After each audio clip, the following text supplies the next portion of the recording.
안녕하세요. 안겨돈이다. 한량입니다. 자, 2026년이 한 달 앞으로 다가왔습니다. 농어촌.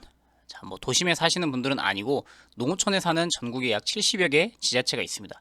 그분들에게 정부에서 이제 기본소득을 시작한다고 하고요. 매달 15만 원씩이고 지금 현재 7개 군이 시범 사업으로 선정되었습니다. 경기도 연천, 강원도 정선, 충남 청양, 전북 순창, 전남 신안, 경북 영양, 경남 남해. 자, 이곳에 사시는 분들이라면 당연히 해당이 될 거고, 그게 아니라 나도 농어촌인데 혹시 어떤 지자체가 추가로 선정되진 않을까? 그것들도 한번 살펴보겠습니다. 자, 매달 15만 원씩 무상 지급. 뭐 농어촌 기본소득이라는 개념으로 시작되고 있죠. 사업 목적. 관련 부처가 농촌. 자, 농촌 관련된 부처이기 때문에 농림축산식품부에서 관할을 하고 있습니다. 지난 9월 달에 모집을 했었고요. 그래서 시범 사업이 어떻게 진행이 되느냐. 소멸위기. 자, 인구가 소멸하고 있는 그 지역에 기본소득을 지급해서 삶의 질을 향상하고 지역 경제를 활성화하고 공동체를 복원하는 등 선순환을 유도하겠다라는 거고요.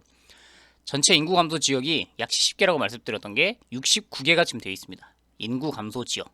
출생률이라든지 뭐 65세 이상 고령 인구, 14세 이하 생산 가능 인구 이런 것들을 고려해서 인구가 지금 소멸하고 있는 지역, 이게 지금 지방분권 균형발전법에 따라서 69개 지자체가 지금 등록이 되어 있습니다. 근데 여기서 공모, 자, 신청을 받고 자격이 되는지를 심사해서 앞으로 2년간 시범사업을 지역을 추렸고요. 7개가 선정이 되었습니다. 정부, 지자체, 자, 그래서 어느 정도 본인들도 납부할 돈이 있어야 됐다는 그런 판단도 있습니다. 국비, 시비 이런 개념이 있죠.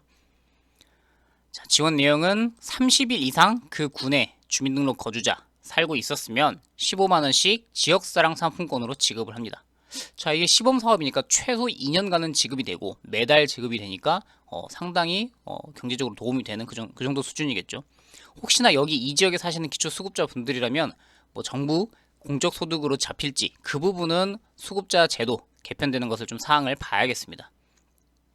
예산은 1인당 월 15만 원이었고 2년간이니까 정부에서 주는 돈이 40%, 그 다음에 광역자치단체에서 주는 돈이 30%, 군 자체에서 주는 돈이 30%. 그래서 본인이 좀 납부할 수 있는 군비가 있는 곳들이 아마 신청을 하지 않았을까 싶습니다.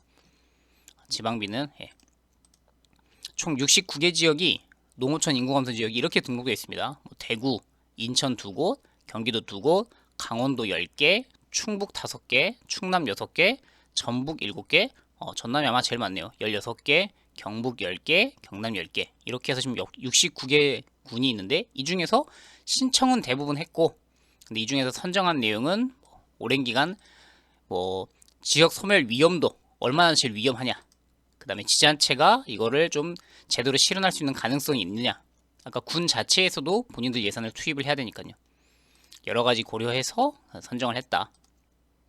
경기 연천형은 기본소득을 최초로 도입한 어떤 면에서 그런 개념이 있어서 여기는 한번 본인들이 직접 시행해본 경험이 있기 때문에 도입을 했다 하고, 그 다음에 강원도 정선에서는 관광, 서비스업 의존도가 높은 이 지역이니까 이분들에게는 좀 강원랜드에 투자한 주식 배당금을 주민들에게 기본소득으로 환원하겠다, 이런 모델을 제시했고요.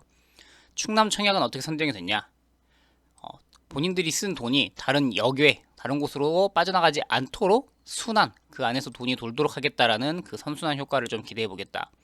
그 다음에 전북 순창은 맞춤형 보편복지 확대, 그래서 농어촌 인구가 조금 다른 지역에 비해서 많고 그런 것들 공동체를 위해서 한번 추진해 보겠다. 전남 신안 같은 경우에는 햇빛, 바람, 염전이 있는 곳이죠. 그래서 재생에너지 발전, 이것을 우리가 한번 기본으로 해서 이 소득 재원을 가지고 한번 모델을 적용해 보겠다. 그러니까 아마 이 지자체들이 신청을 할 때 정부 예산을 받는 것도 중요하지만 본인들이 그 나머지 자체 예산을 어떻게 지속 가능하게 모금을 할 것인가, 그 부분도 좀 판단을 했던 것 같습니다. 경북 영양의 경우에는 여기도 풍력발전단지가 있어서 이 기금을 통해서 지속 가능한 재원을 마련하겠다. 그리고 이제 인구가 적은, 아주 매우 적은 곳이기 때문에 정책 효과를 검증하기가 좋다. 경남 남해의 경우에도 청년 유입 기반을 조성하고 주민, 소상공인, 군, 여기를 좀 연계를 시너지를 내보겠다. 그리고 수도권과 대도시로부터 멀리 떨어진 고위험 농어촌 지역이니까 이곳이 정책 효과가 어떤지 검증해 보겠다. 지역별로 좀 특색 있는 걸 알 수 있겠죠. 그냥 군이 뭐 본인들이 어떤 돈을 재원을 할 것인가로 봤을 때는 연금, 재생에너지라든지 풍력단지 이런 것들이 있으면 조금 선정에 유리했던 것 같고요. 자, 그래서 오늘은 이렇게 기본소득이라는 개념이 어떤 것이고 어떤 곳들이 지급이 되는지, 그리고 향후 만약에 이게 추진이 된다면 69개 지자체는 어떤 곳들이 있어서 나도 한번 우리가 살고 있는 지역도 가능할 수 있겠구나 라는 판단이 드셨을 겁니다. 어떻게 시행되는지, 뭐 부작용은 없는지, 어떤 효과들이 있는지도 아마도 정부에서 발표들이 있을 것 같고요. 이게 농어촌 인구 감소에 대한 배려를 시작했기 때문에 혹시나 다른 쪽에서도 기본소득 관련된 개념이 나온다면 그때는 좀 추가로 살펴드리도록 하겠습니다. 또 다른 유용한 정보 있을 때 찾아오도록 할게요. 안녕히 계십시오.